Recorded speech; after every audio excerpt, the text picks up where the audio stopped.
Okay, bienvenue la sortie française. In other words, welcome to French Exit. I have to say from the start, this film attracted more of a older, more mature crowd in the cinema when I saw it that day. And I think this is largely due to the fact that it's based around the story of a divorcee, how she's moving to Paris with her son, and life experiences, shall we say. The best element of French Exit is plain and simple, the casting. Michelle Pfeiffer and Lucas Hedges had this chemistry between them that was just superb. And although the film, it does contain a hell of a lot of scenes that are more of a drag than standing in the queue for the self-service Asda. Side note, what the fuck are you people doing? There's a handful of available self-services and you're just stood there sort of staring into space.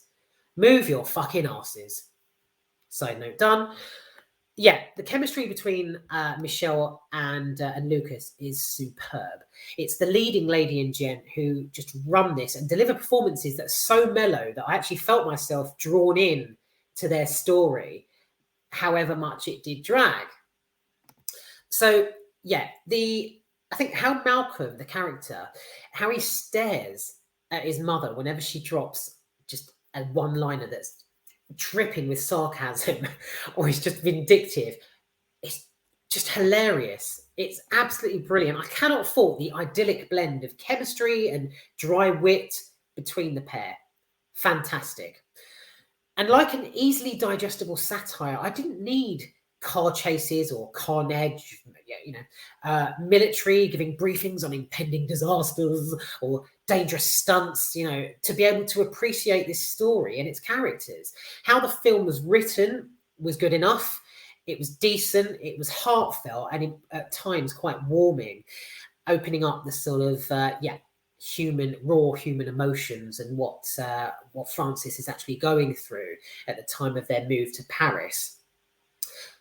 I suppose it's the difference between watching an episode of Big Brother and a Hollywood blockbuster. So with Big Brother, it's raw, natural emotions that you're watching unfold on screen. But with Hollywood, it's just bang, bang, bang, bang, fuck in your face type stuff. Yeah, I think that was a decent enough example. So rather than being hit with non-stop action and deafening sound effects, French Exit is more of an authentic, organic watch, I suppose you could say. I absolutely love Michelle Pfeiffer. I don't know about you guys, but when you know that she's in a film you're about to watch, you know that you're onto a winner. She's like the big sister or the great aunt of Hollywood. She's just pure talent and just extremely likable. There's nothing about her that she's not, overly pretentious. She's not nasty. She's not lacking in much. She's good looking and talented. She's the whole package. I love her. Imagine her sort of stood in a Parisian apartment surrounded by the glow of warm Tiffany lamps and pouting through exquisite makeup, sumptuous, fur coat and suede gloves, peeling them off delicately. Her character and, in fact, the film French Exit itself radiate together this exquisite atmosphere. And in addition, the set, the cobbled streets of Paris and the culture elevates the easy watching aspect of it. I can't stress that enough. It's extreme, I suppose you could say, easy watching. Now, the slow bits. At one point, another female character invites Francis and Malcolm to her apartment.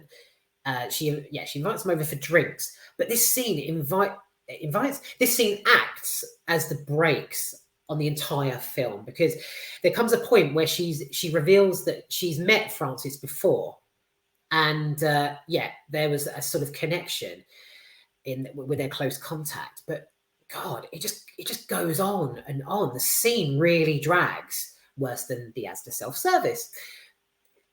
So I was in a restaurant one evening and I walk in and I pass your table.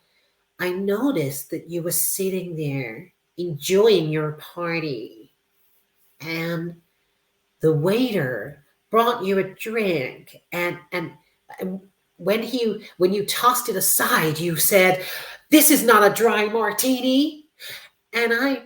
At that point, decided to pop over. You know, it goes on like this. She fucking just bangs on.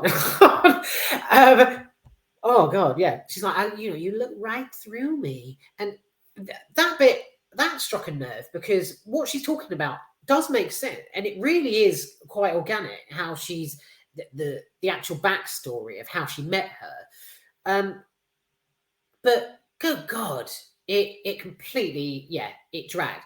It wasn't just that bit, but other scenes as well. It's oh God, there's a bit where they're on the boat, so going over to Paris, and nothing much actually happens.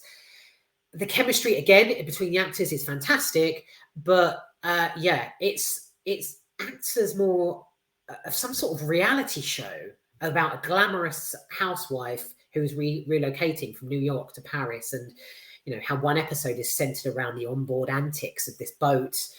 God, I suppose if you're a retired, more laid back, you've got a more laid back approach, you don't, want to be twatted with loads of action, then this is definitely for you, because it's very slow moving at points, but nothing much happens. The final scene, I was really disappointed with. It just it comes to a close.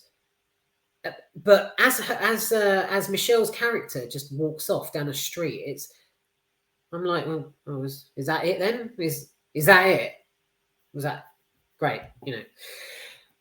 Yeah, I suppose if you're a lady or even a gentleman of leisure, you enjoy the more subtle and soft approach to a story, or you're just a devoted fan of Michelle, you'll appreciate, no doubt, the effort gone into French Exit.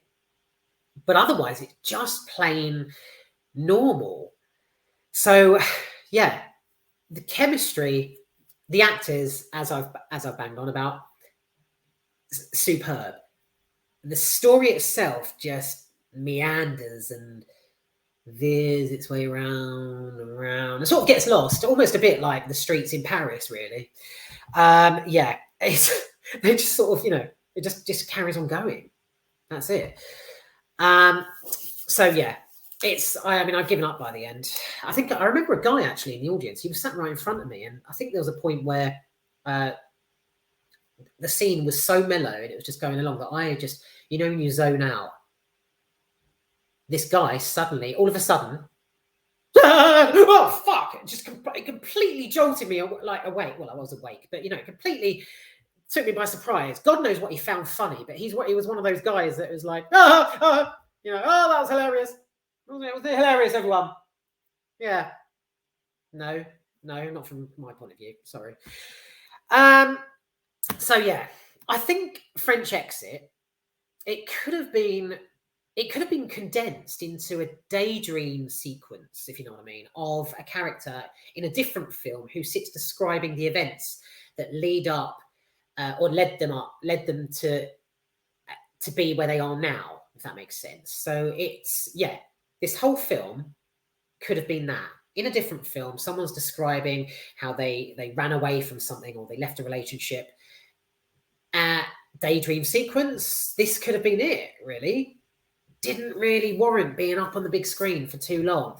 I did check reviews online, and it has got 3 out of 5 stars. But hey, each to their own.